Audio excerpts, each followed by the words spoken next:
Student आप खुद सोचिए कि जब आप किसी भी वीडियो को ओपन करते हैं किसी चैप्टर को समझने के लिए, तो आपके विचार यही होते होंगे कि काश कोई ऐसा वीडियो मिल जाए जिसमें बेसिक से लेकर के एडवांस लेवल के सारे उन टॉपिक को कवर किया गया हो जो बोर्ड एग्जाम में आए। अगर आप भी इस तरह से सोचते हो तो यह वीडियो आपके लिए ही है दोस्तों, क्योंकि इस चैप्टर के एकदम बेसिक से लेकर के यानी परिचय से लेकर के बोर्ड 2025 के लिए जितने मोस्ट इंपॉर्टेंट क्वेश्चन बन सकते हैं सारे इस वीडियो में आपको देखने को मिल जाएंगे दोस्तों। बस आपको एक काम करना होगा कि बिना वीडियो भगाए, बिना स्किप किए वीडियो को पूरा अंत तक देखिएगा।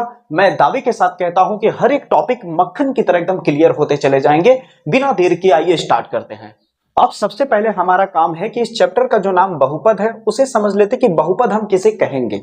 ठीक है, तो सबसे पहले अगर मैं कोई संख्या लिखूं जैसे 5, तो क्या ये बहुपद है? नहीं है। अगर इसके साथ मैं x लगा दूं या कुछ और संख्या लिख दूं, यानी जब चर राशि यानी x, y, z ये सब जब आने लगे साथ में किसी संख्या के, तो बहुपद होता है। क्या होता है? बहुपद होता है। जैसे मान लीजिए मैंने लिखा 7, क्या ये बहुपद होगा? नहीं। लेकिन यहीं पे मैं x² + 3x + 4 लिख दूं तो ये बहुपद होगा। ये बहुपद होगा। अगर मैं यहाँ पे लिख दूं 6x + 9y + 7 तो क्या होगा? बहुपद होगा। अगर मैं यहाँ लिख दूं 9x³ + 4x + 7 तो ये बहुपद होगा। अगर मैं कुछ भी संख्या के साथ बस x, y, z या p, q, r, s ये सब अगर मैं लगा दूं साथ में, चाहे वो इनटू में हो चाहे वो इस तरह से प्लस में ही क्यों ना हो, तो क्या कहलाएगा? बहुपद कहलाएगा। इतनी बात आपको समझ में आ रही है। लेकिन इसमें एक छोटी सी और बात समझ लीजिए कि कब ये बहुपद नहीं होगा। अगर जैसे मान लीजिए यहाँ x के पावर में मैंने 2 लिखा है ना, अगर यही पावर माइनस में हो जाए x के पावर -2 तो ये बहुपद नहीं कहलाएगा। क्या कहलाएगा? बहुपद नहीं कहलाएगा दोस्तों। अगर यहीं पे जो मैंने पावर 2 लिखा था यहीं पे मान लीजिए बटे में लिख देता 2/3, क्या लिख देता? 2/3, तो भी ये बहुपद नहीं कहलाएगा। या यहाँ x जैसे है तो x अगर रूट के अंदर आ जाए तो बहुपद नहीं होगा। नहीं होने के लिए बातें समझ में आनी चाहिए कि बहुपद कब नहीं होगा। जब पावर अगर माइनस में आ जाए तो बहुपद नहीं होगा। जैसे मैंने लिखा x⁻³ + 4x, अब बताइए बहुपद होगा? नहीं होगा। अगर मैं लिख दूं x⁻3/2 + 2x - 1 तो क्या यह बहुपद होगा? नहीं होगा। अगर मैं यहीं पे लिख दूं 2x² + √x तो रूट के अंदर x आ गया इसलिए बहुपद नहीं होगा। ठीक है, बाकी सारे केसेस में बहुपद होगा। अगर मैं यही लिख दूं x² + 7x तो ये बहुपद होगा। क्यों? क्योंकि 2 है पावर में, ना तो माइनस है, ना तो बटे में है, ना तो रूट में है, यानी ये बहुपद होगा। तो देखा कितने आसान और कितने कम समय में आपको समझा दिया मैंने कि कब बहुपद होगा और कब बहुपद नहीं होगा। क्यों? क्योंकि बोर्ड एग्जाम में एक बार ऐसा क्वेश्चन पूछा गया था दोस्तों कि आपके पूछ दिया गया था कि पहचानिए कि इनमें से कौन द्विघात बहुपद है, और यहाँ पे 4 ऑप्शन दे दिया था। तो द्विघात बहुपद कैसे पहचानेंगे वो आगे जाके हम समझेंगे जब हम रैखिक, द्विघात और त्रिघात के बारे में समझ लेंगे। तो अब हम बहुपद के प्रकार समझने वाले हैं। ठीक है, किसके आधार पर? घात यानी पावर के आधार पर समझेंगे। यानी अब हम घात के आधार पर वर्गीकरण करेंगे बहुपद का। अगर किसी का पावर 1 हो, किसी के ऊपर घात अगर 1 हो तो उसे रैखिक कहते हैं। अगर अधिकतम घात कितना हो? 1 हो तो उसे रैखिक कहते हैं। जैसे देखिए यहाँ x के ऊपर कुछ नहीं है तो क्या है? पावर 1 है, इसलिए रैखिक बहुपद होगा। क्या होगा? रैखिक बहुपद होगा। यहाँ पे देखिए अधिकतम पावर 2 है इसलिए रैखिक नहीं हो सकता है। रैखिक होने के लिए अधिकतम पावर कितना होना चाहिए? 1 होना चाहिए। जैसे यहाँ पे देखिए यहाँ भी x के पावर 1 है, यहाँ y के पावर अधिकतम 1 है, यहाँ t के पावर कुछ नहीं है तो अधिकतम 1 है। तो अधिकतम पावर जब 1 दिख जाए तो उसे आप कहिएगा रैखिक बहुपद। जैसे मान लीजिए मैं यहाँ पे लिखा 6u + 7, तो यहाँ पे देखिए ये रैखिक होगा या द्विघात होगा या त्रिघात होगा। तो घात को देखिए, पावर को देखिए, यहाँ पे पावर कितना है? कुछ नहीं है तो 1 है, इसलिए रैखिक होगा। क्या होगा? रैखिक। उसी तरह द्विघात बहुपद का मतलब क्या होता है आप समझे गए होंगे। द्विघात का मतलब देखिए नाम में ही है, घात का मतलब पावर जो ऊपर में लगा होता है। जैसे मैंने लिखा x⁻3, तो जो पावर है इसी को तो हम घात कहते हैं। क्या कहते हैं? घात कहते हैं दोस्तों। अंग्रेजी में इसे डिग्री कहा जाता है। क्या कहा जाता है? डिग्री कहा जाता है। ठीक है, इतनी बात समझिए। तो यहाँ पे नाम में देखिए छुपा है द्विघात। क्या है? द्विघात। तो जिसका पावर अधिकतम कितना हो? 2 है, उसे द्विघात बहुपद कहते हैं। जैसा देखिए यहाँ पे अधिकतम पावर देखिए 1 भी है पावर, ऐसी बात नहीं है, लेकिन अधिकतम हमें देखना है। क्या देखना? अधिकतम। तो अधिकतम पावर कितना है? 2, इसलिए इसे द्विघात कहते हैं। क्या कहते हैं? द्विघात बहुपद। यहाँ पे अधिकतम पावर कितना है? 3, इसलिए इसे त्रिघात बहुपद कहेंगे। क्या कहेंगे दोस्तों? त्रिघात बहुपद कहेंगे। देखा, मक्खन की तरह एकदम टॉपिक क्लियर होता चला जा रहा होगा। अभी जल्दी हम लोग बेसिक को कवर कर लेंगे, फिर उसके बाद ग्राफ पे आ जाएंगे। किस पे आ जाएंगे? अभी प्रकार हम लोग समझ रहे हैं, फिर उसके बाद ग्राफ को समझेंगे, फिर शून्यक निकालना सीखेंगे, फिर शून्यकों का योगफल, गुणनफल, फिर उसके बाद हम इसका संबंध देखेंगे, किसका? शून्यक और गुणांकों का, फिर उसके बाद समीकरण निकालना सीखेंगे। फिर अंत में दोस्तों हम लोग 2025 में किस तरह के क्वेश्चन पूछे जा सकते हैं उसको हम देखेंगे। देखा कितनी आसानी से मक्खन की तरह एकदम क्लियर होता चला जा रहा होगा। आप घात के आधार पर समझ लिए कि रैखिक, द्विघात और त्रिघात क्या होता है। ठीक है दोस्तों, अब हम ग्राफ समझ लेते हैं दोस्तों कि रैखिक, द्विघात और त्रिघात का ग्राफ कैसे पता लगाएंगे, कि रैखिक बहुपद का ग्राफ क्या होता है, द्विघात बहुपद का ग्राफ कैसे बनाते हैं, त्रिघात बहुपद का ग्राफ कैसे बनाते हैं। आइए स्टार्ट करते हैं। तो अब हम समझ लेते हैं ग्राफ को। जब भी रैखिक का ग्राफ पूछा जाएगा तो नाम में देखिए रैखिक है। रैखिक का मतलब एक रेखा होता है। रैखिक का मतलब एक रेखा यानी सीधी रेखा। रैखिक में ग्राफ क्या होता है? एकदम इसका सीधी रेखा में बनता है। जैसे अगर मान लीजिए मैंने एक इस तरह से चतुर्थांश ले लिया, इसे आपको पता ही होगा एक्स एक्सिस कहते हैं, इसे एक्स डैश कहते हैं, इसे वाई कहते हैं और इसे वाई डैश कहते हैं। ठीक है, और ये हो गया आपका मूल बिंदु। यहाँ पे आपको अगर इस तरह से कोई लाइन इस तरह से सीधे खींची हुई दिखे, चाहे ऐसे दिखे, चाहे ऐसे या फिर सीधे, ये रैखिक का होगा। चाहे वो किधर भी बन सकता है, जैसे एक्स हो गया, ये वाई हो गया, ये वाई डैश हो गया, ये एक्स डैश हो गया। कोई जरूरी थोड़ी मैं ऐसे खींचा था ऐसा ही हो सकता वो ऐसा खींचा हो। लेकिन एक ग्राफ जब सीधा गया है लाइन तो ये रैखिक का होता है। किसका होता है दोस्तों? रैखिक बहुपद का ग्राफ होता है। द्विघात का तो बहुत इजी है, द्विघात का बहुत इजी है, ध्यान से समझिएगा।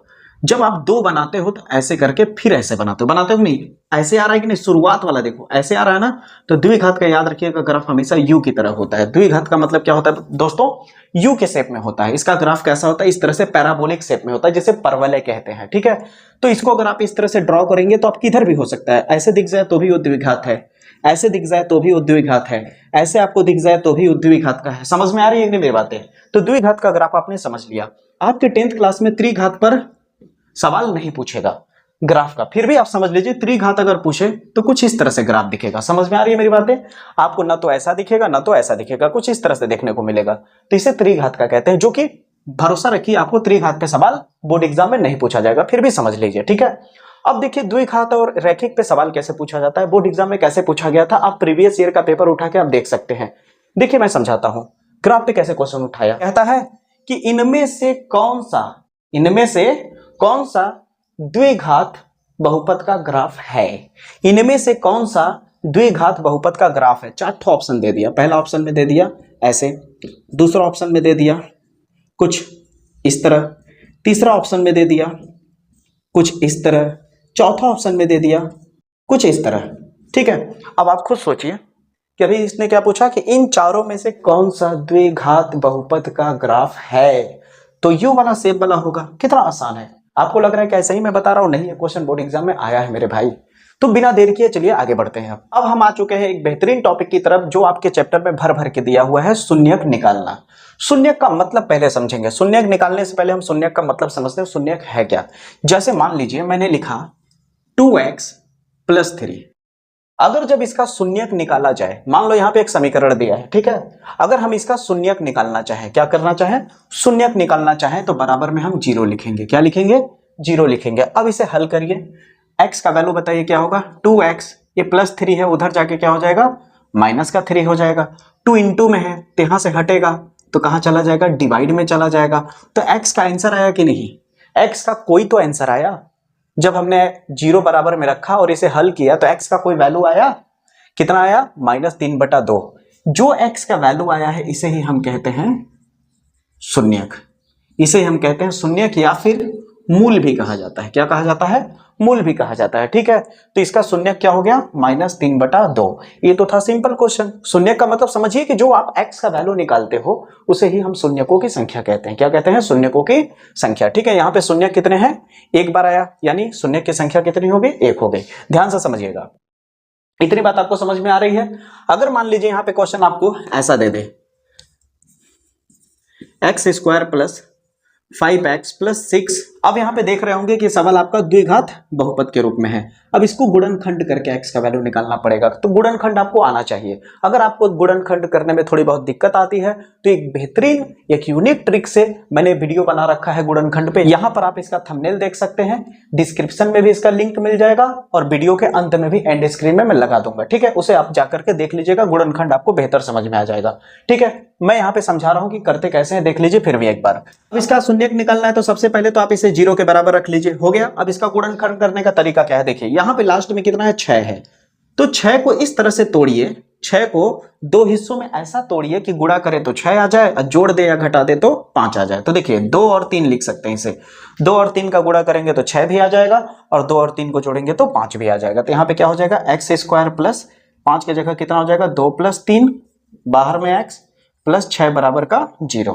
तो x square plus 2x plus 3x plus 6 बराबर 0, इतना हो गया।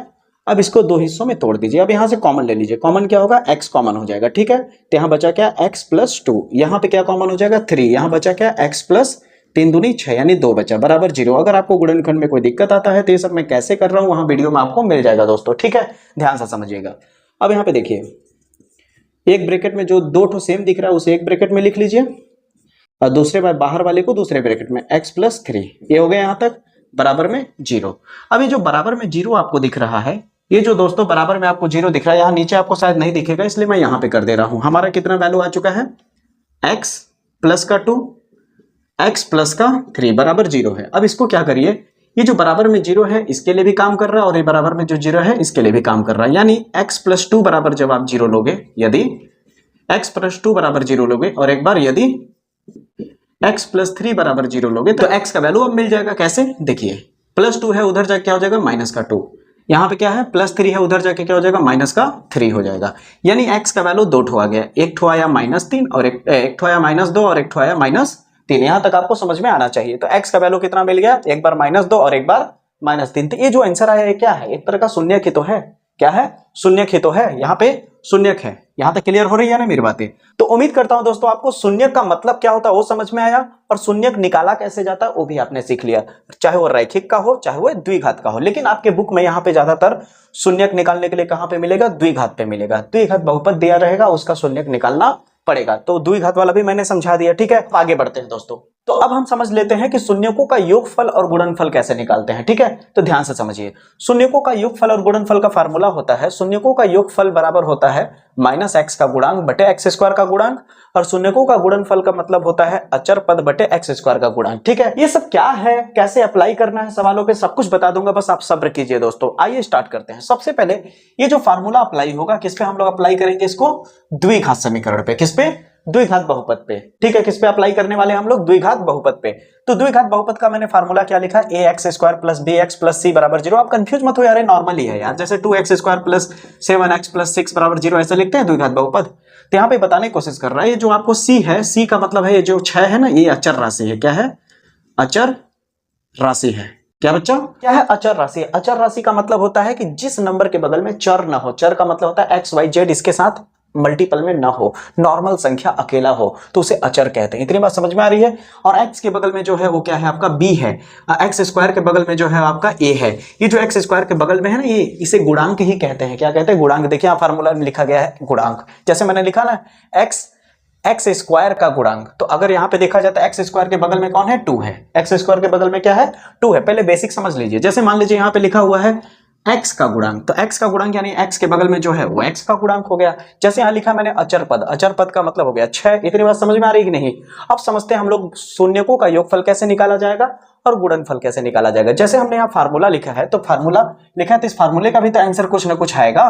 तो इसके जो शून्यक आएंगे, मान के चलते हैं कि इसका शून्यक अल्फा और बीटा आएगा, एक का वैल्यू अल्फा होगा और एक का वैल्यू बीटा होगा। इसीलिए मैंने यहाँ पे शून्यकों के योगफल में क्या लिख दिया है, अल्फा प्लस बीटा, फार्मूले के तौर पे, और शून्यकों के गुणनफल में अल्फा इंटू बीटा लिख दिया। अगर आपको डाउट हो रहा है तो मत लिखिए, नॉर्मल जो हिंदी लिखा है उसे ही रहने दीजिए। इतनी बात समझ में आ रही है। आइए एक सवाल के साथ समझाता हूं कि योगफल और गुणनफल कैसे निकाला जाएगा। जैसे मान लीजिए यहाँ पे आपको दिया है 3x² + 5x + 9 बराबर 0, ठीक है। अब यहाँ पे आपको क्या निकालना है, शून्यकों का योगफल यानी अल्फा प्लस बीटा और शून्यकों का गुणनफल यानी अल्फा इंटू बीटा निकालना है। तो चलिए सबसे पहले हम निकालते हैं अल्फा प्लस बीटा। तो अल्फा प्लस बीटा का फार्मूला क्या है, यहाँ पे शून्यकों का योगफल का फार्मूला क्या है, माइनस x का गुणांक। तो x के गुणे में कौन है, x के गुणे में कौन है, 5। तो यहाँ पे आ जाएगा 5, फिर बटे x² का गुणांक। तो x² के बगल में कौन है, 3। तो यहाँ नीचे आ जाएगा 3, हो गया शून्यकों का योगफल। कितना आसान है, शून्यकों का योगफल निकालना कितना आसान है जब आपको समीकरण इस तरह से दिया हो। अगर आपको अल्फा इंटू बीटा निकालना है तो क्या करेंगे, अचर पद यानी कांस्टेंट वैल्यू, तो अचर पद कितना है यहाँ पे 9 बटे एक्स स्क्वायर का गुणनफल, तो एक्स स्क्वायर के बगल में कौन है 3, हो गया गुणनफल भी, हो गया गुणनफल। कितना आसान है। अगर आपको देखोगे बुक में यहाँ पे ऐसे लिखा रहता है, यहाँ पे एक और चीज लिख दिया जाता है, जैसे माइनस एक्स का गुणक, एक्स के बगल में कौन है बी, तो यहाँ हो जाएगा बी, एक्स स्क्वायर के बगल में कौन है ए, तो यहाँ पे फार्मूले में माइनस बी बटा ए दिखता है, ठीक ना, तो इससे कंफ्यूज मत होइएगा, ठीक ना। आपको अगर समझ नहीं आ रहा भाई इसके हिसाब से चलिए, ठीक है। अचर पद के हिसाब से आप देखोगे तो फार्मूला है क्या मिल जाता है, अचर पद के जगह सी हो जाएगा और एक्स स्क्वायर के पास क्या है ए है, इसलिए नीचे में क्या हो जाएगा एक्स स्क्वायर का गुणांक, एक्स स्क्वायर का गुणांक की जगह पे क्या है यहाँ पे ए है, इसलिए यहाँ ए हो जाएगा। देखा फार्मूला भी बना दिया मैंने, ठीक है, और आपने सवाल भी सीख लिया। अब इतनी सारी चीज आपको क्लियर हो गई ना। अब आते हैं हम लोग एक्सरसाइज के ऊपर। दोस्तों एक्सरसाइज एकदम मक्खन की तरह अगर क्लियर ना हुआ तो आप मेरा वीडियो कभी मत देखिएगा, मैं गारंटी के साथ कहता हूं। इतनी कॉन्सेप्ट मैंने सिखाई है ना, वो सारी अप्लाई होने वाली है एक्सरसाइज 2.2 पे। आप खुद ही देख लीजिए, जो मैंने बेसिक सिखाया वही सवाल पूछा गया है कि नहीं, इसीलिए आपका समय व्यर्थ नहीं हुआ है, बल्कि और स्ट्रॉन्ग सीखा है आपने। ध्यान से देखिए क्या पूछा है, निम्नलिखित द्विघात बहुपद का शून्य ज्ञात कीजिए। क्या शून्य ज्ञात करना सिखाया कि नहीं, बिल्कुल सिखाया। फिर कह रहा है शून्यकों तथा गुणांकों के बीच संबंध स्थापित कीजिए, तभी शून्यकों का योगफल और गुणनफल हमने किया था ना, उसी के आधार पर संबंध स्थापित कर लेंगे अभी बड़ा इजी तरीके से। सबसे पहले हमारा काम है शून्य ज्ञात करना। क्या ज्ञात करना, शून्य ज्ञात करना, ठीक है। तो इसको करने से पहले आपको 2.1 में आपने इस तरह के ग्राफ वाले क्वेश्चन दिखे होंगे, वहां पे शून्यकों की संख्या पूछी गई होगी, किस पे, एक्स एक्सिस पे। तो ये भी हल्का सा हिंट दे रहा हूं ताकि वो भी एक्सरसाइज कवर हो जाए। जैसे यहाँ पे एक क्वेश्चन दिया है, यहाँ पे कोई पूछे शून्य की संख्या कितनी है, तो एक्स वाले लाइन में ये एक्स एक्सिस होता है ना, इसमें देखिए कितने नंबर्स है, कितने जगह पे टच हुआ है, 1 2 3, यानी शून्यकों की संख्या कितनी हो गई 3। अगर यहाँ पे क्वेश्चन ऐसे दे देता, ऐसे, तो कितने जगह पे टच हुआ है 1 2, क्योंकि इसको ले नहीं सकते, क्योंकि मुझे एक्स वाले लाइन को देखना है। किसको देखना है, एक्स वाले लाइन पे, तो 2 बार टच हुआ है, यानी इसकी संख्या कितनी हो जाएगी, शून्यकों की 2 हो जाएगी। तो 2.1 में इसी तरह के सवाल है, उसे जरूर करिएगा। आते हैं अपने 2.2 पे।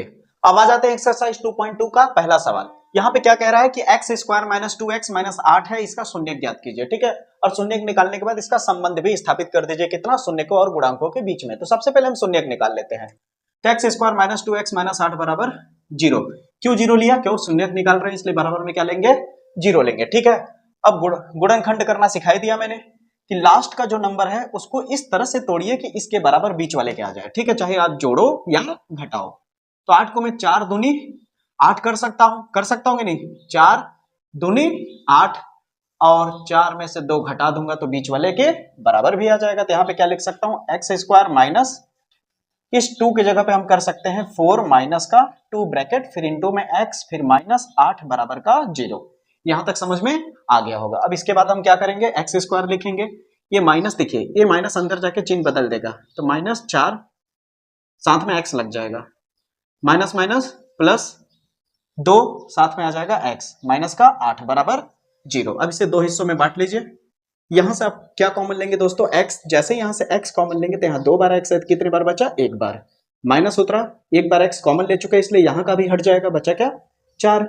अब यहाँ पे क्या है, प्लस, प्लस उतार दीजिए, ब्रैकेट करिए। अब यहाँ से क्या कॉमन लेंगे, यहाँ x है, लेकिन यहाँ तो x है ही नहीं, इसलिए x तो कॉमन ले नहीं सकते, इसलिए संख्या कॉमन लेंगे। कोई ऐसा पहाड़ा सोचिए जिसमें 2 और 8 दोनों आते हो, तो 2 का पहाड़ा, कौन, 2 का पहाड़ा, 2 के पहाड़े में 2 भी आता है, 2 के पहाड़े में 8 भी आता है, तो 2 के पहाड़े में 2 कितने बार में आएगा, 1 बार में, और ये जो x है वो तो उतरेगा ही, प्लस माइनस माइनस ही रहेगा। 2 का पहाड़ा पढ़िए कितने बार में 8 आएगा, 4 बार में, तो ये हो गया 0। सामने में 1 लिखने की कोई जरूरत है नहीं। ब्रैकेट के अंदर का देखिए दोनों सेम है, जो सेम है उसे 1 बार लिखिए, यहां तक क्लियर है। और दूसरे ब्रैकेट में जो बाहर है उसे लिख दीजिए, x प्लस का 2 बराबर 0। अब ये जो बराबर में 0 है दोस्तों, इसके बराबर ही है, ये बराबर में जो 0 है इसके बराबर भी है। तो यानी यदि हम x माइनस 4 बराबर 0 लेके चलेंगे तो x का वैल्यू कितना आएगा, माइनस 4 उधर जाके क्या हो जाएगा, प्लस का 4, और प्लस सामने लिखो या ना लिखो कोई दिक्कत की बात नहीं है, ठीक है। अब यहाँ पे क्या है, यदि x प्लस 2 बराबर 0 लेके चलेंगे तो x बराबर क्या हो जाएगा, प्लस 2 है तो उधर जाके क्या हो जाएगा, माइनस का 2। आगे आंसर हमारा, हमें क्या पूछा गया था, शून्य पूछा गया था, क्या पूछा गया था, शून्य। तो हमारा शून्य क्या क्या मिल गया, एक 4 मिला और एक माइनस 2 मिला। यहां तक समझ में आया। आप इसी को हम लोग कहते हैं, एक को अपने मन से हम अल्फा मान लेते हैं और एक को बीटा मान लेते हैं, याद रखिएगा, ठीक है।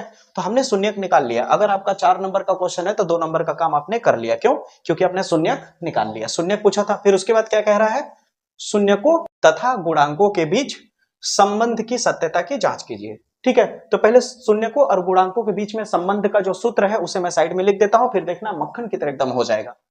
अब हम शून्यकों तथा गुणांकों के बीच संबंध स्थापित करेंगे। तो संबंध का फार्मूला यही है जो इससे पहले मैंने सिखाया। ज्यादा कुछ नहीं रखना, वैल्यू रख के देखना है कि दोनों बराबर आ रहा है या नहीं। कैसे समझिए, अल्फा हमने किसको माना है, 4 को रख दिया, फिर प्लस बीटा किसको लिया है हमने, माइनस के 2 को, तो यहां आ गया -2, तो प्लस माइनस क्या हो जाएगा, माइनस हो जाएगा। फिर बराबर, इसको थोड़ा नीचे कर देता हूं, 4 - 2 बराबर, फिर माइनस x का गुणांक। तो आप समीकरण के पास जाइए क्योंकि x का गुणांक समीकरण में देखने को मिलेगा। तो x के गुणे में कौन है, 2 है, लेकिन सामने में माइनस है तो माइनस को भी लिखा जाएगा, ठीक ना।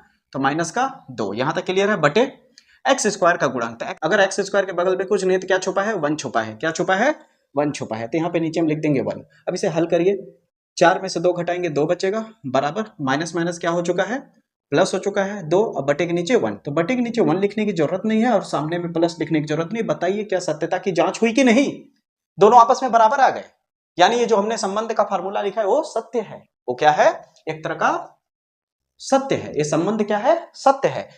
अब शून्यकों के गुणनफल का देख लेते हैं। तो देखिए अल्फा कितना है, 4 गुणे बीटा कितना है, -2।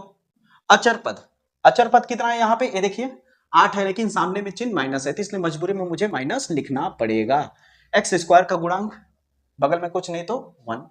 इसे हल करिए, 4 दूनी 8, लेकिन चिन्ह माइनस का रहेगा और यहाँ पे क्या है, -8। देखिए दोनों सेम आया कि नहीं, यहां भी सत्य है, यहां भी संबंध क्या है, सत्य है। हो गया, सवाल आपका खत्म हुआ दोस्तों। तो 2.2 का पहला सवाल आपने खत्म कर लिया। तो 2.2 में करीबन 6 क्वेश्चन है। 2.2 के पहले क्वेश्चन में 6 क्वेश्चन है, जिसमें पहला मैंने कर दिया। सारे क्वेश्चन इसी तरह से होने वाले हैं, ठीक है। आगे देखिए, अब दूसरे क्वेश्चन को देख लेते हैं। तो दूसरे क्वेश्चन में शून्यक पहले निकालेंगे, इसलिए बराबर में हम क्या कर लेंगे, 0 कर लेंगे, ठीक है। अब यहाँ पे लास्ट में कितना है, 1 है, लेकिन इस नंबर के आगे भी एक नंबर है। जितने क्वेश्चन में कराया हूं यहाँ पे नंबर नहीं हुआ करता था, लेकिन इस बार 4 नंबर है। तो जब 4 नंबर है तो इसका क्या करेंगे, इसके साथ गुणा कर देंगे। तो 4 एक कम 4 आ गया। तो अब गुणनखंड इस 4 के हिसाब से चलेगा। तो 4 को ऐसा तोड़िए कि गुणा करने पे 4 आ जाए, जोड़े या घटाए तो भी 4 आए। तो जाहिर सी बात आपको इतना पता ही होगा कि 2 गुणे 2 करेंगे तो 2 दूनी 4 आ जाएगा, और 2 और 2 को जोड़ देंगे तो बीच वाले के बराबर भी आ जाएगा। तो यहाँ पे क्या लिख देंगे, 4 यस स्क्वायर माइनस, इस 4 के जगह पे क्या आ जाएगा, 2 + 2 यस +1 बराबर का 0। तो 4s स्क्वायर, ये माइनस अंदर जाएगा तो चिन्ह बदल देगा। तो क्या हो जाएगा, माइनस का 2 यस, ये प्लस है तो plus minus minus 2s plus का 1 बराबर 0। अब इसे दो हिस्सों में ले लीजिए। तो क्या हो जाएगा, यहां से क्या कॉमन होगा, यस यहां भी है यहां भी है, तो एक यस कॉमन हो जाएगा।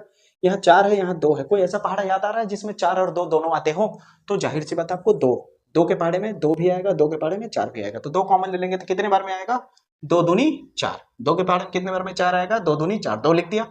यस स्क्वायर, यस स्क्वायर का मतलब होता है 2 बार यस था, लेकिन एक बार बाहर ले लिया है तो कितने बार बचा, यहाँ 1 बार बचा, ठीक है। इसे थोड़ा छोटा लिखता हूँ नहीं तो 25 लगने लगेगा, ठीक है। यहाँ माइनस है माइनस, 2 के पहाड़े में 2 कितने बार में आएगा, 1 बार में आएगा कि नहीं। 1 लिखा मैंने, यस तो बाहर हो चुका है।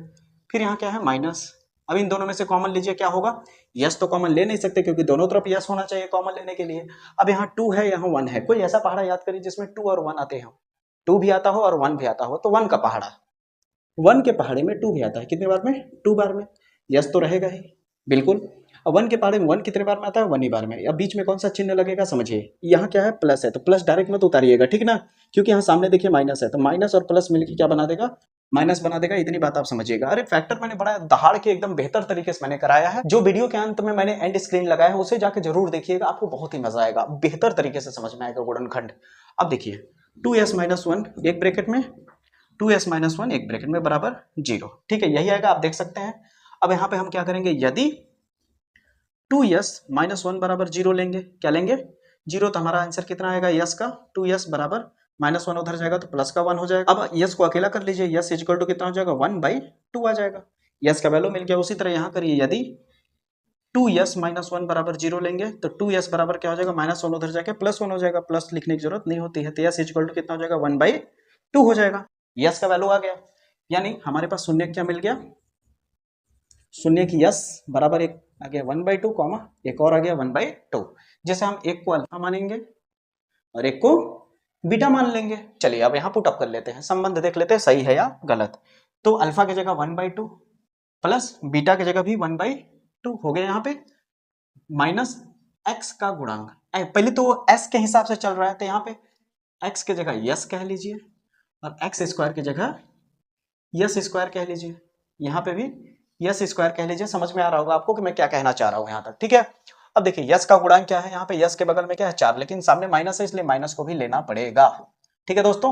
यस स्क्वायर का गुणांक तो एस स्क्वायर के बगल में क्या है 4, तो यहाँ जाएगा 4। सॉल्व करिए 1/2 को सॉल्व करेंगे तो 1 आएगा। कितना आएगा 1, आप सॉल्व करके देख सकते हैं। 1/2 प्लस 1/2, नीचे का सेम है उतर गया, नीचे का सेम है तो क्या आ गया 2, ऊपर में क्या बचा 1 + 1, 2/2 आएगा, काटोगे तो 1 आ जाएगा। काटने के बाद कितना आ जाएगा 1, तो मैंने डायरेक्ट 1 लिख दिया।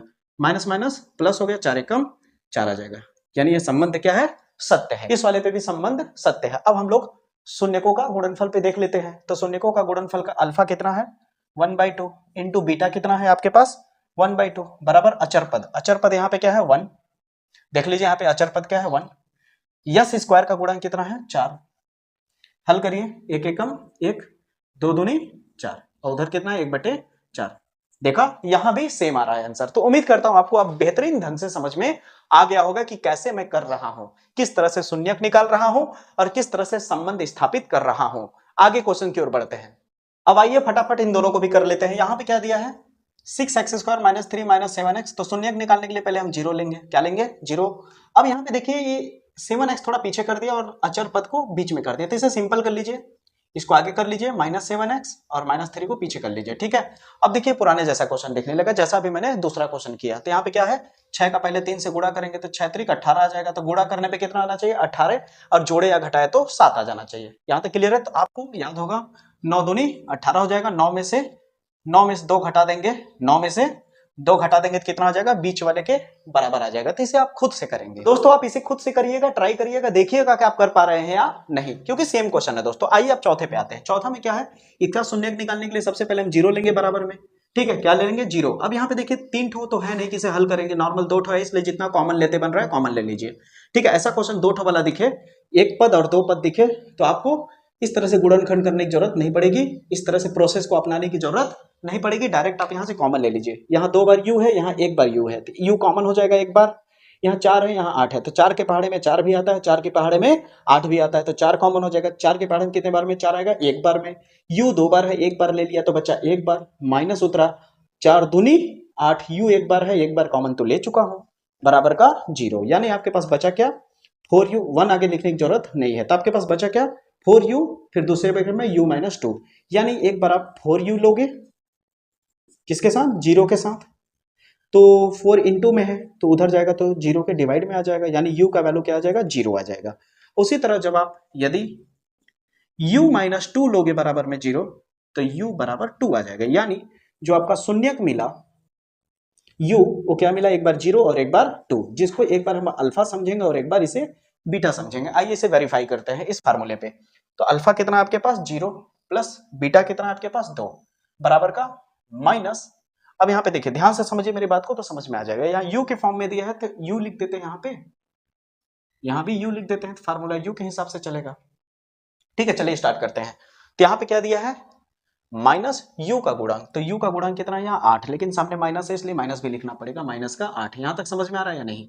u स्क्वायर का गुणांक, तो u स्क्वायर में क्या है यहाँ पे 4, क्या हो गया 4, ये तो बचा 2, माइनस माइनस प्लस हो गया, 4 दूनी 8। देखा वेरीफाई हो गया कि नहीं। बिल्कुल आसान है दोस्तों, कठिन नहीं है। एक्सरसाइज मैंने शुरू में ही बोल दिया था कि अगर कॉन्सेप्ट ही सबसे बड़ा राजा होता है। अगर आपको कॉन्सेप्ट समझ में आ रहा है तो आप हर सवाल को बेहतर तरीके से करोगे। सीख के जब करते हैं ना किसी चीज को तो अपने आप मजा आने लगता है, इंटरेस्ट आने लगता है, आपको रटा हुआ महसूस नहीं होता है। आपको शुरू में लग रहा होगा कि सर जी तो एक्सरसाइज करा ही नहीं रहे, लेकिन आपको अब समझ में आ गया होगा कि मैंने डायरेक्टली एक्सरसाइज पे क्यों जंप नहीं किया, ठीक है। मेरा यही पढ़ाने का तरीका है दोस्तों कि पहले हम उसके जड़ तक पहुंचेंगे कि इसको किया कैसे जाए, ताकि एक्सरसाइज के क्वेश्चन मक्खन की तरह एकदम हल होते चले जाए। उम्मीद करता हूं दोस्तों यहां तक आपको बेहतर समझ में आ रहा होगा। अगर आपको बेहतर लग रहा होगा समझाया हुआ तरीका तो प्यारा सा कमेंट कर दीजिएगा दोस्तों, ताकि मेरा भी हौसला बढ़ता रहे और इस तरह के बेहतरीन से बेहतरीन वन शॉट वीडियो में लाता रहूं, जो कि एक ही वीडियो में आप सारी चीजें सीख सको कम से कम समय में। अब आगे बढ़ते हैं। तो दोस्तों अब हम दूसरे क्वेश्चंस पे आने से पहले हमारे पास अभी पहले क्वेश्चंस के 2 क्वेश्चन अभी और बचे हुए हैं, 5वां और 6वां, जिसमें से 5वां मैं बता रहा हूं और 6वां आप खुद करेंगे दोस्तों। देखिए जैसे यहाँ पे टी स्क्वायर - 15 है, ठीक है ना, टी स्क्वायर - 15 है, इसका हमें शून्यक निकालना है। तो पहले 0 लिखते हैं, तो टी स्क्वायर हो जाएगा, -15 उधर जाएगा तो क्या हो जाएगा, +15 हो जाएगा। यहां से स्क्वायर हटाओगे तो 15 किस में चला जाएगा, रूट में, और ये हो जाएगा प्लस में और माइनस में। यानी टी का जो शून्यक मिला दोस्तों, वो क्या मिला, एक बार प्लस में √15 और एक बार माइनस में √15, तो शून्यक आ गया। अब इसी को एक बार वहां पे ले जाकर के संबंध स्थापित करेंगे। आप लोग खुद से देखिएगा कर पाते हैं या नहीं। अगर नहीं हुआ तो आप कमेंट बॉक्स में जवाब दीजिएगा, मैं जरूर इसका चाहे दोबारा वीडियो ही क्यों ना बनाना पड़े, मैं बता करके आपको वहां पे कर दूंगा, ठीक है ना। वीडियो का लेंथ बहुत ज्यादा लंबा हो जाएगा, इसलिए आपको ये पहला, पांचवा और छठवां मैं आपको एक होमवर्क के तौर पे दे रहा हूं, आप जरूर करिएगा। आते हैं अब दूसरे क्वेश्चन पे। दूसरे क्वेश्चन को अगर आप ध्यान से देखें तो यहाँ मेन चीज क्या निकालना है, हमें द्विघात बहुपद ज्ञात करना है। क्या ज्ञात करना है, द्विघात बहुपद। अभी इससे पहले क्या होता था कि आपको खुद द्विघात बहुपद दिया रहता था, यानी इस तरह से क्वेश्चन आपको दिया रहता था कि नहीं, और आप इसकी मदद से क्या निकालते थे, अल्फा प्लस बीटा और अल्फा इंटू बीटा निकालते थे कि नहीं, बिल्कुल निकालते थे।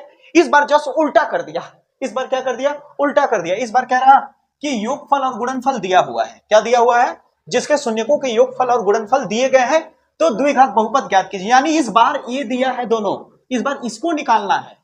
एकदम चुटकियों में होगा मेरे भाई, डायरेक्ट मैं क्वेश्चन कराऊं या पहले बेसिक समझा दूं। पहले 2 मिनट बेसिक समझा देता हूं, ठीक है। तो पहले 2 मिनट इसका बेसिक समझ लीजिए थोड़ा सा। जैसे मान लीजिए यहाँ पे अल्फा प्लस बीटा बराबर कितना दिया, 2 दिया है, यानी योगफल कितना दिया है, 2। एक प्रश्न है जिसमें अल्फा प्लस बीटा कितना दिया है, 2, अल्फा इंटू बीटा कितना दिया, 3। तो कह रहा है द्विघात बहुपद बताओ क्या होगा। तो द्विघात बहुपद का समीकरण का फार्मूला यहाँ पे है x square minus alpha plus beta into x plus alpha into beta बराबर 0। इसे रटना नहीं है, करते करते इतने सारे सवाल क्यों दिया, इसीलिए ना, ताकि आप इसे जब 5-6 बार लगातार करोगे तो फार्मूला अपने आप प्रैक्टिस में आ जाता है मेरे भाई, रटने की जरूरत नहीं पड़ती है। फार्मूला क्या है, x square minus alpha plus beta into x plus alpha into beta बराबर का 0। डायरेक्ट लिखिए, एक्स स्क्वायर लिखिए, माइनस लिखिए, अल्फा प्लस बीटा का वैल्यू कितना दिया, 2, इंटू में आ गया x, plus alpha into beta कितना दिया है, 3, बराबर 0। हो गया आंसर। कितना आसान है, खत्म हो गया।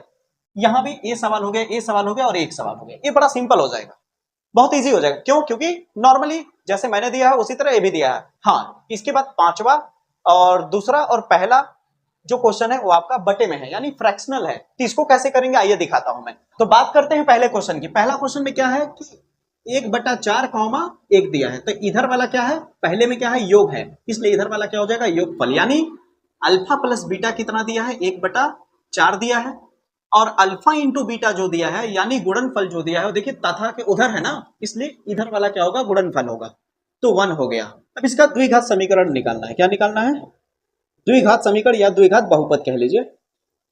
बहुपद हमें पता लगाना है। तो फार्मूला क्या होता है, x square minus alpha plus beta into x plus alpha into beta. देखते देखते आपको फार्मूला तैयार हो जाएगा, चिंता मत करिए। X square minus alpha plus beta की जगह कितना रखेंगे, 1/4 into x plus alpha into beta के जगह पे हम लोग क्या रख देंगे दोस्तों, 1 रख देंगे, बराबर का 0। यहाँ पे अगर आप सोचते हैं कितना करके हम छोड़ देंगे तो हमारा आंसर आ जाएगा, तो आप जब आंसर मैच कराओगे तो आंसर मैच नहीं करेगा, आपका इतना आंसर नहीं आएगा। इसे एक लाइन और करना है, बस थोड़ा सा और काम बचा हुआ है। देखिए क्या करना है, जब कभी भी आपको बटे के नीचे में दे दे कुछ, जब आप इसे वैल्यू रखो और आपका बटे के नीचे में कोई वैल्यू आ जाए तो आप एक लाइन खींचना और जो बटे के नीचे में है उसी को लिख देना। इतना कर लोगे, बिल्कुल कर लोगे। अब मेरे उंगलियों को देखो, यहाँ पे इसके सामने कुछ नहीं, क्या छुपा है, 1 छुपा है ना। क्या इसके नीचे में 4 है, नहीं है ना। जैसे यहाँ पे बटे के नीचे में 4 है, तो क्या यहाँ पे बटे के नीचे में 4 है, नहीं ना। तो इसी 4 का गुणा कर दो यहाँ पे, तो कितना हो जाएगा, 4x स्क्वायर, फिर माइनस माइनस, यहाँ 1 है, 1, फिर ऊपर में क्या है, x, नीचे में क्या बटे के नीचे 4 है, बटे के नीचे 4 है ना, इसलिए ऊपर में जैसे का तैसा रहने दो, यानी 1x है तो 1x ही रहने दो। फिर प्लस करो, फिर यहाँ 1 है, 1 के नीचे भी कुछ नहीं है, तो क्या 1 के नीचे में क्या 4 है दोस्तों, नहीं है ना। तो इस 1 के पास मल्टीप्लाई कर दो 4 का, जहां जहां बटे के नीचे 4 नहीं है वहां वहां ऊपर में 4 का मल्टीप्लाई कर दोगे तो आपका वैल्यू आ जाएगा, एक है बराबर में 0। अब जो बटे के नीचे 4 है उधर जाके 0 के साथ मल्टीप्लाई होकर 0 हो जाएगा और आपका केवल और केवल बचेगा 4x square minus 1x plus 4, ऊपर वाला केवल वैल्यू बच जाएगा, नीचे का 4 खत्म हो जाएगा। आपका आंसर आ चुका है, बुक से आप मिला सकते हो। यहां तक उम्मीद करता हूं आपको समझ में आ गया होगा। आते हैं दूसरे क्वेश्चन की तरफ। अब दूसरा क्वेश्चन में देखिए दोस्तों, अल्फा प्लस बीटा कितना दिया है, √2, अल्फा इंटू बीटा कितना दिया है, 1/3 दिया है, ठीक है। अब इसको वैल्यू को पुटअप करते हैं, x square minus alpha plus beta की जगह कितना है, रूट में 2 into x plus alpha into beta की जगह क्या है, 1/3 बराबर का 0। अब फिर आ गया बटे के नीचे, तो एक लाइन खींचिए, जो नीचे है उसे लिख दीजिए, बराबर का 0 कर दीजिए। क्या यहाँ नीचे में 3 है, नहीं ना, तो 3 का गुणा करिए सामने में, कितना हो जाएगा, 3x स्क्वायर माइनस क्या नीचे में 3 है? नहीं ना, तो सामने में 3 का गुणा करिए तो 3√2x आ जाएगा, प्लस यहाँ नीचे में 3 है इसलिए 1 को जैसे का तैसा रहने दीजिए, और ये 3 उधर जाके मल्टीप्लाई होकर 0 हो जाएगा। बचा कितना? 3x² माइनस 3√2x प्लस 1 बराबर 0। देखा एकदम मक्खन की तरह हो रहा है कि नहीं दोस्तों? बिल्कुल हो रहा होगा। अगर आपको अच्छा लग रहा होगा तो इतना तो काम कर देना मेरे भाई, कि अपने दोस्तों तक जरूर शेयर कर देना यार, अपने दोस्तों तक जरूर शेयर कर देना, अपने व्हाट्सएप ग्रुप में शेयर कर देना, ताकि वो भी इसे सीख सके, एक वीडियो के माध्यम से वो पूरी सारी जानकारी ले सके और उनका भी बेहतर मार्क्स आ सके। आगे बढ़ते हैं दोस्तों। अब तीसरे सवाल को देखिए दोस्तों, अल्फा प्लस बीटा कितना है? 0। अल्फा इंटू बीटा कितना है? रूट में 5। अब इसे हल करिए, x² minus alpha plus beta कितना है? 0 into x plus alpha into beta कितना है? रूट का 5 बराबर में 0। तो x² अब 0 का x से गुणा होगा तो 0 होगा, यानी ये पूरा वैल्यू खत्म हो जाएगा। बचा कितना? प्लस √5 बराबर का 0। यही आंसर आएगा। देखा कितना आसान है दोस्तों। अब आपको करना क्या है कि पहला, दूसरा, तीसरा मैंने कर दिया, चौथा, पांचवा, छठवां आप करिएगा घर पे और प्रैक्टिस करिएगा कि आप अच्छे से कर पा रहे हो या नहीं। मैं दावे के साथ कहता हूं कि आप बेहतर तरीके से मक्खन की तरह एकदम आप आराम से इसे करके निकाल दोगे। अब दोस्तों मैंने इस बहुपद चैप्टर से जितनी भी सारी चीजों को सिखाया है, वहां से किस किस तरह का बोर्ड एग्जाम में क्वेश्चन पूछा जा सकता है मैं आपको बताने जा रहा हूं। बहुत ही ध्यान से दिमाग खोल करके मेरी बात को सुनिएगा दोस्तों। मैं कोई मजाक में क्वेश्चन नहीं कर रहा हूं, हर हालत में यहां से क्वेश्चन उठाता है, ये मेरी गारंटी है। आइए स्टार्ट करते हैं। ऐसा हो ही नहीं सकता कि सेकेंड चैप्टर से इस तरह के क्वेश्चन पूछे ना जाए बोर्ड एग्जाम में। हर हालत में इस तरह के क्वेश्चन पूछे जाते हैं दोस्तों।